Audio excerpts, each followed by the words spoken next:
June 29th, 1994. 2 events, 1 evening. A calculated collision that would redefine royal PR strategy. At 9:30 p.m., ITV broadcasts a documentary featuring Prince Charles. In a televised interview watched by 13 million Britons, the heir to the throne admits to adultery. The admission is careful, legally phrased, but unmistakable. He'd been unfaithful to his wife with Camilla Parker Bowles. The palace had known this broadcast was coming for weeks. Diana knew. The media knew. Everyone expected the next day's headlines to centre on Charles's confession, on the scandal, on the constitutional implications of a future king admitting infidelity on national television. That didn't happen. At the exact moment Charles's interview aired, Princess Diana stepped out of a car at the Serpentine Gallery in London. She was attending a Vanity Fair fundraiser. The dress she wore was black, off the shoulder, form-fitting. It defied every protocol rule the palace had drilled into her for 13 years. The next morning, British newspapers didn't lead with Charles's confession. They led with Diana, with the dress, with what would become known as the most strategic fashion statement in modern royal history. This wasn't an accident. This was warfare conducted in silk and strategy. To understand why this dress mattered, you need to understand the context. By 1994, Charles and Diana's marriage had been publicly disintegrating for years. The 1992 publication of Andrew Morton's biography revealed Diana's bulimia, her suicide attempts, her isolation within the royal system. Then came Camillagate, the leaked phone conversation between Charles and Camilla that exposed their ongoing affair in explicit, humiliating detail. The palace response was institutional silence, no apologies, no explanations, just protocol and precedent. Diana was expected to maintain dignity, to smile through appearances, to protect the institution at her own expense.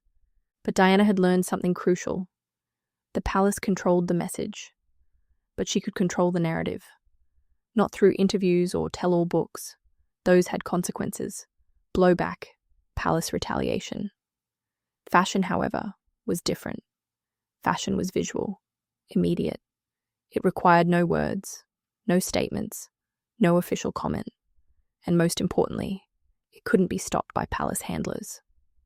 The ITV documentary was Charles's attempt to control his narrative, to get ahead of the story, to explain the affair on his terms before the divorce proceedings made everything public. The palace knew the interview would dominate news cycles. They'd prepared statements, legal teams, crisis management protocols. What they didn't prepare for was Diana's countermove. She'd known about the interview timing for weeks. She had an invitation to the Serpentine Gallery event, a high-profile charity gala that would naturally attract photographers. All she needed was the right outfit. She'd been holding on to it for 3 years. The dress was designed by Christina Stambolian, a Greek-born designer working in London. Diana had commissioned it in 1991, but never worn it. According to Stambolian, Diana considered it too daring for public royal engagements.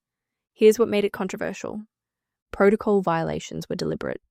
Royal women traditionally wore modest necklines, avoided black except for morning or evening state occasions, and never exposed shoulders at public events.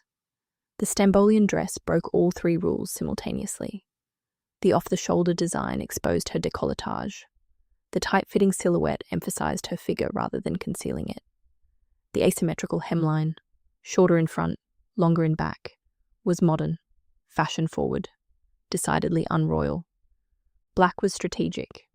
In royal protocol, black signifies mourning or formal state occasions. Diana wearing black to a charity gala sent a coded message. She was mourning something. The subtext was obvious. Her marriage, her position, her trust. But it was also elegant, sophisticated, the color of power dressing in the fashion industry. She wasn't a victim in black. She was a player. The fit was intentional. Previous royal engagements had seen Diana in loose, modest gowns, chosen by palace-approved designers. The Stambolian dress was body-conscious, deliberately sensual.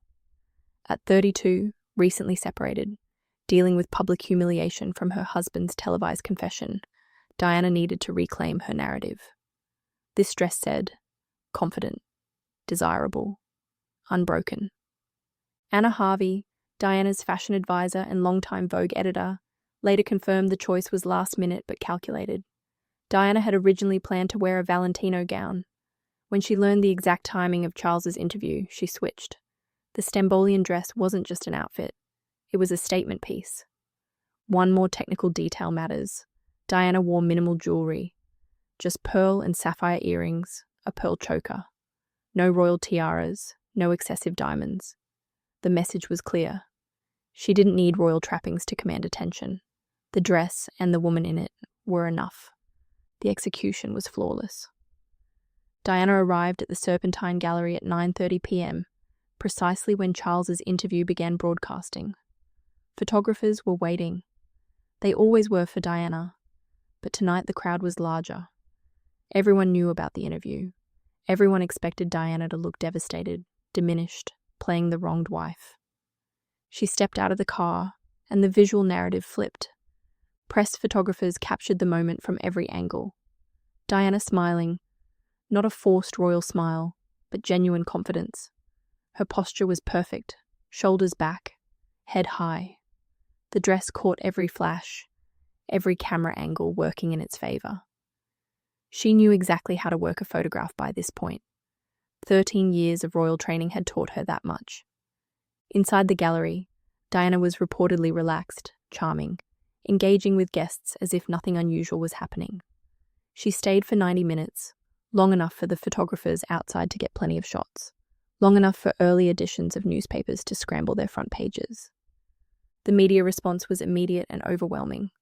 By midnight, photo agencies were distributing images worldwide. By morning, every major British newspaper led with Diana. Not Charles's confession, not the constitutional crisis. Diana in the dress. The Sun's headline, the thriller he left to woo Camilla. The Daily Mail focused on Diana's appearance, calling her radiant and stunning. The Times, typically reserved, ran the photograph above the fold with minimal text. The image spoke for itself. Charles's carefully planned confessional interview, meant to dominate news cycles and control his narrative, was obliterated. The palace's crisis management strategy, neutralized. Diana had won the evening with a single outfit. Fashion critic Susie Menkes later wrote, "It was the most eloquent revenge in the history of fashion. Diana didn't need to say a word." The Serpentine dress marked a turning point in how Diana used fashion strategically. Prior to the separation, her wardrobe choices were largely palace-approved. Safe, elegant, appropriate.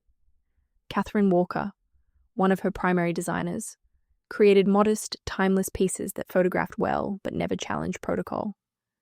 Diana looked beautiful, but controlled. Post-separation, the strategy shifted. Diana began working with designers who understood fashion as communication. Versace, Dior, Chanel. These weren't just clothes, they were carefully crafted messages.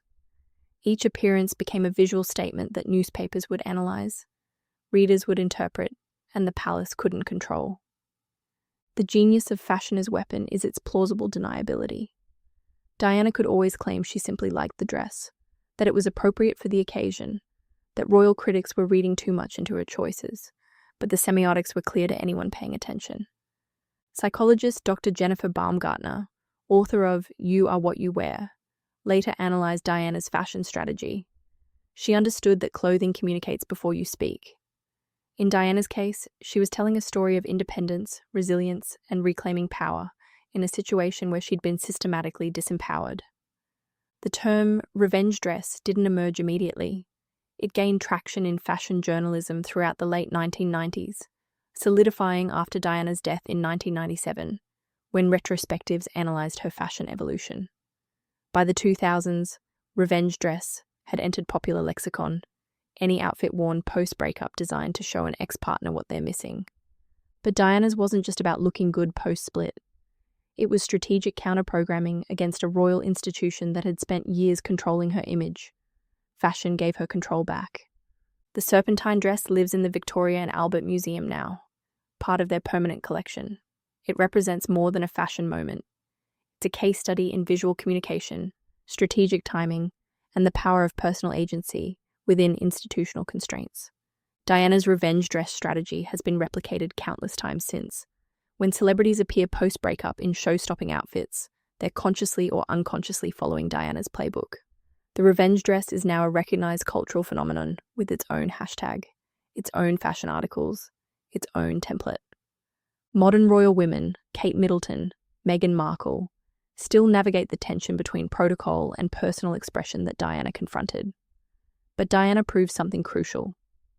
In the age of visual media, fashion isn't frivolous.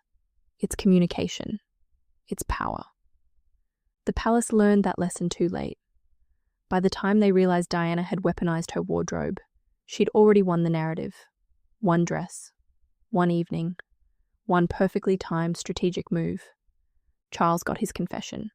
Diana got the front page. She knew which mattered more. The revenge dress was just one battle, in a much longer war between Diana and the institution that tried to contain her. In our next episode, we'll examine the 5 days that almost destroyed the British monarchy, when Queen Elizabeth stayed silent after Diana's death, and Britain turned against the crown. What other Diana fashion moments do you think carried hidden messages? Drop your thoughts in the comments. And if this analysis changed how you see royal fashion, hit subscribe. We're breaking down the silent language of power, one outfit at a time.